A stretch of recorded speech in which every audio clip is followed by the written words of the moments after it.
and is still in print. And toward the end of Sandman, I was getting really frustrated because there were other things I wanted to do that I couldn't do, because writing an episode of Sandman, which was a monthly comic, was taking me 6 to 8 weeks every month, and it was late. And it's easy to fall into the trappings of that, too. You have a successful comic as well. They'll let you write it for 40 years if you want to. Yeah, absolutely. As long as it keeps selling. But at that point, it was very much me, okay, good, now it's done. I want to go off and do some other things and get them right. I'd pretty much, I'd won every award you could win for writing comics. I felt that I wasn't there yet on novels. American Gods, and the other ones have done really, really well, and I'm really pleased with them. Stardust and Neverwhere. American Gods, I'm really, really pleased with. I feel like, okay, I've done something as a novel that was as interesting as what I did in comics and Sandman. So it's much less scary or weird for me right now to go, okay, it might be fun to go back and do some more endless stuff. There was talk of making Alan Moore's Sandman into a movie, and I don't know what that's a good part, because you have a project with Terry Gilliam. I was going to say, Terry Gilliam, the very first time I ever met him, I said, Terry, whatever happened to Watchmen? Yeah. And he said, well, the trouble with Watchmen was we took these 12 comics, we boiled them down, Sam Hamm wrote a script, we got it down to a 2-hour script, and we took a look at what we got, and in order to make it a 2-hour script, we'd had to throw away everything that made it Watchmen.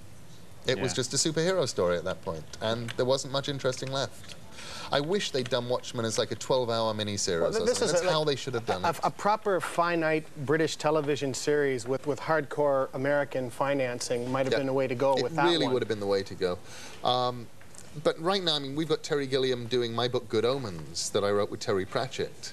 Wow. And I'm just keeping my fingers crossed because people say to me, well, are you writing the script? And Terry and I say, no, we're not. We're just letting Terry Gilliam get on with it. And they say, well, do you want to be involved? And we say, well, yes.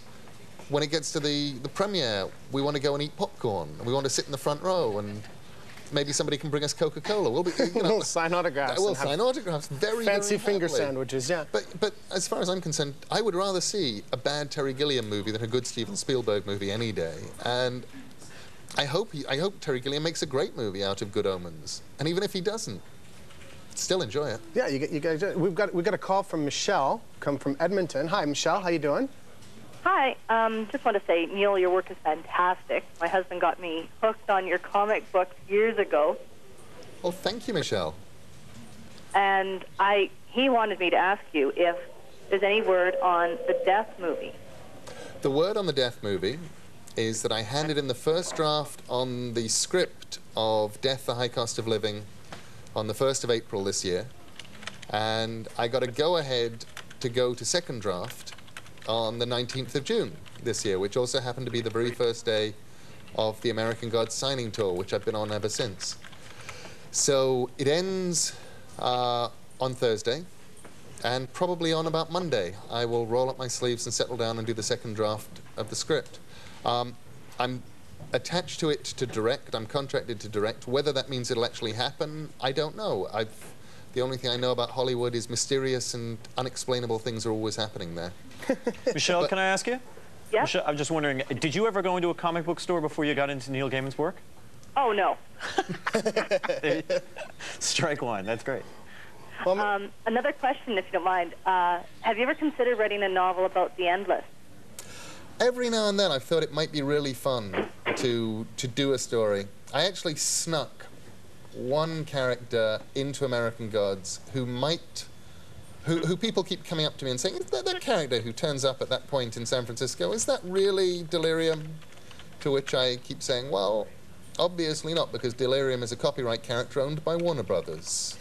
And there's obviously no way that I would have used a character who's copyright Warner Brothers in my novel. My character has a wider tie. So. But it would have been. But I would love actually at some point to do a thing with the Endless. But what I'm going to do now, which I'm really looking forward to, is I'm doing a set of short stories, one for each of them, that we'll publish as a book as soon as they're all done later next year.